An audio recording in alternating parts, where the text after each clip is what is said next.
Hey everyone, Action here! It turns out it's quite hard to field a large fleet in the one system challenge, mainly because we don't have any source of mineral production. Relying solely on our internal market for a massive demand of minerals completely broke our economy, and with only 30 more years before the 25 times crisis appear, we are in a pretty bad spot. However, there are some turning points that may give us a chance in winning this challenge. And if you are liking my content, don't forget to subscribe because it helps me out a lot. And now, without further ado, let's get into it.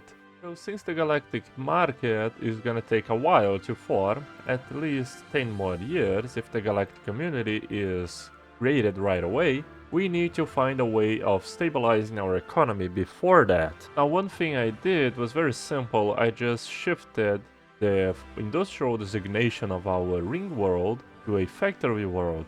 That reduces the artisan upkeep tremendously and also shifted all the jobs in the metallurgist for artisans. This way we can have a more stable income until we research more repeatables, and after we reach a certain point, we can go back into building more fleets. In the meantime, we are gonna expand our bench offices across the whole galaxy, basically using the mercenary liaison office to increase our naval cap. Right now, a single artisan has an upkeep of 0.9 minerals and produces 20 consumer goods. So yeah, they're pretty much creating consumer goods out of thin air at this point. You just give him a rock in your backyard and they will turn into an iPhone.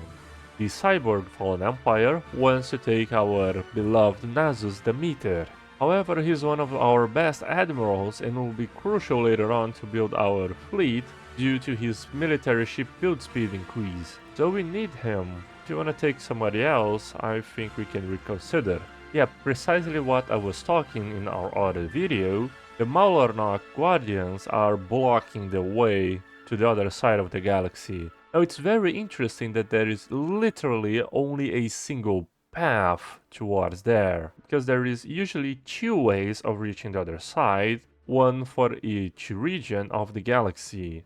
And since the Mercenary Liaison office is not a planet unique, we can build as many of those as we can. So ideally, every single branch office can give us a base of 40 naval cap. However, since we have so many modifiers to it, combining everything we are gaining plus 65% naval cap already. And that is without even activating the supremacist diplomatic stance, giving us plus 20%. So if you round things up, a branch office can theoretically give us a little bit more than 70 naval cap. Actually, I just thought about something. Since we have no need for our unity right now, all we need to do is change the trade policy from marketplace of ideas to consumer benefits, and our factory world shall now become a forge one. Let's see if that works out. Perfect. That's it. We stabilize our economy. I was so dumb from not thinking about it. We have reached our stockpile of alloys, and it is now time to declare war on the cleansers of Funka. But first, I will build a new batch of ships using this surplus of alloys. Let's change our Minister of Defense for the Baron Victor. Victor will increase our ship build speed by a little bit, and the galactic community will be formed now. Finally. It literally took us so damn long to form the Galactic Market that it's gonna take another 20 years to form the Galactic Council, and I think that another 15 years to establish the Custodian, which will be us, obviously. So at this point, the crisis is about to appear within 25 years, and yeah.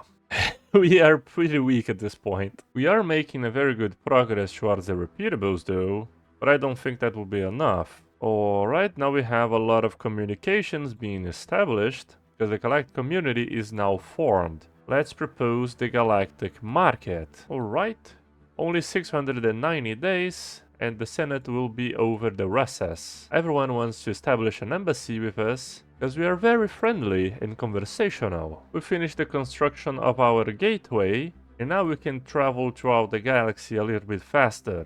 The Red-Eyed Shield will also be a resolution that we'll be supporting, but first the Galactic Market, please. The Clusters of Funka wants to establish an embassy with us, However, we have second intentions. We are slowly but surely increasing our fleet capacity. We already built 4 of our Titans, which is the maximum number we can have for now. We are constructing our Colossus and already have our Juggernaut. So the Senate is now voting on the galactic market and everyone is on board, thankfully. Now we shall declare war on the cleansers of Funka to seize their assets, and let's divide our fleet into 4.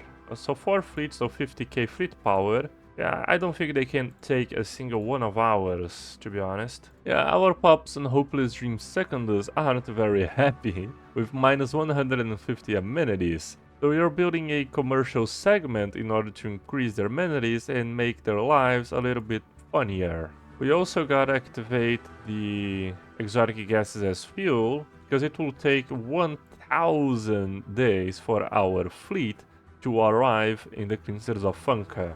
So one commercial segment already increased their happiness by a lot, but it wasn't enough. I think we'll use the corporate culture side because it grants us pop amenity usage reduction, and since we have so many pops, it will have a significant effect. Now that we have our jump drives, I've taken a shortcut and we can choose which systems we'll jump to. You are gonna strike through this region first, and our other fleets are gonna engage their main planets. Oh, just as we are jumping, a cosmic storm appeared.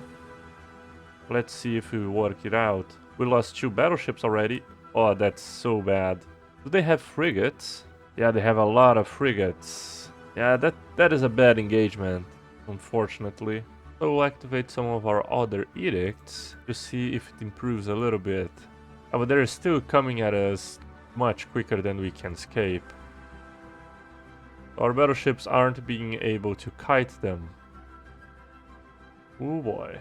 And our Titan is engaging their starbase instead of their fleet. Yeah. Now let's retreat. This was a very bad engagement.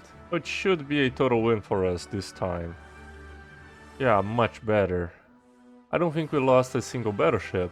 Yeah, we didn't. We are only losing a little bit of our rare resources due to our war edicts, so let's deactivate them for now. We can start nominating our planets as the galactic hub, however we just need to wait a little bit and recover some of our energy credits. So if we can't have the galactic market on a ring world with 4k trade value, I don't know what's more fitting than that. We already nominated it the most amount of times we can. We have a pretty good chance. Oh man, they have engaged our armies. That's terrible. I wasn't looking. I was paying attention to the galactic market nomination. Yeah, our army got completely destroyed. So back again to building more fleets. So the bad part about the particle storm is that it disables all ship regen. So being in multiple engagements is definitely going to hurt our fleet unless we can stop in a nearby starbase that isn't affected by the storm. We have established our last colony on Hopeless Dream Tertius, and we'll start off by building up some commercial segments to improve our economic capacity. Oh, fantastic! So the archaeological projects gives us plus 50 minor artifacts. And you know what that means. Let's grab our first ancient... Oh, we need more minerals. No problem. First ancient refinery on its way. We can use the surplus unity to improve the Hopeless Dream Tertius to the maximum ascension tier. Oh, we still need a little bit more, 18k, but that will come naturally to us. But the second archaeological project only gives us plus 10 minor artifacts. Why is that? And there aren't any more anomalies of the precursor insights. We are stuck with only one ancient refinery. Let's jump this fleet to the other side to have more occupation in those systems. You are gonna jump there. Let's attack them by surprise using our jump drives. And they retreated. We'll also do a little bit of trade with our allies in order to have more minerals and improve the Hopeless Dream Tertius. Galactic market is established in the Hopeless Dream system. Fantastic. Let's see how our economy produces. Oh boy. We are finally stabilized. We only have a 10% market fee as well, so it's fantastic. And we could go back to having a healthy tech rush. We are so close to winning the war. Please accept it. Oh, they refuse it. No. What now? What about now? Alright, we won. Let's see how many branch offices we have now. Oh, yeah, quite good. I think it was, what, 7 more? But without a single corporate holding, which means more mercenary liaisons for us. Oh, this one has so many slots, but I think we'll build a commercial farm at least to increase the branch office value a little bit. Yeah, all their planets have 4 slots. This is a magnificent empire.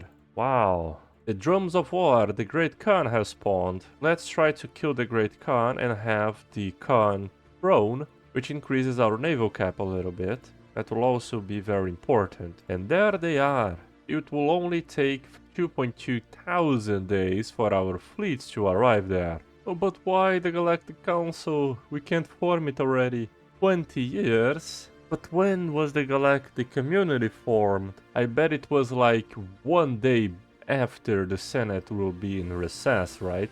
5, 4, 3, 2, 1. Let's see if we can launch it. Nope. The Senate is in session now. Yeah, we still can launch it. I don't know then. Now we are buying 250 minerals every single month, but we can still buy 5k for only 0.4 energy credits. That's the power of the galactic market. Oh, but we did earn some minor artifacts in some way. Alright, I haven't seen that. Let's build some more ancient refineries. Our bottleneck right now is being our alloy production. So we'll start by replacing some districts in the Hopeless Dream Secondus for industrial segments. We currently have 1.2k naval cap already, and we can even increase that using our supremacy diplomatic stance. But right now it is not needed. All of our fleets are ready and in range to engage the Yastun Horde. However, since we do not have any sensor range about their fleet, we'll try to trade some active communications to have a better knowledge of their fleets. There we have it. Oh, what? So one of their fleets has over 400k. And this is the chosen of the Great Khan. I don't know if it is the Great Khan here. We need to find his fleet. Yeah, so we can see in their engagement that the Great Khan is there. Alright, however, he is heavily defended. Another fleet's coming from behind at a 300k. And we only have about 700k nearby. And the Defender of the Galaxy only deals extra damage against endgame crisis, not the mid-game. So we'll first jump our fleets here. Only 64k on the starbase. Easy win. And start slowly making our way to the Great Khan. So the Great Khan is coming to meet us. How cordial of him. Let's wait for him in the middle of the system. Welcome, Great Khan.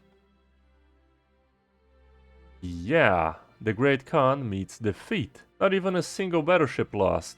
All that talking for nothing. But I don't think that he's dead though. Because we didn't have the relic. I think we only scared him a little bit. And now we can propose to form the Galactic Council. So far we have established 18 branch offices throughout the galaxy, granting us plus 390 naval cap. Ridiculous. On top of that, we already have 20,000 tech every single month. The only downside is that our tech speed is not very high, only plus 88%.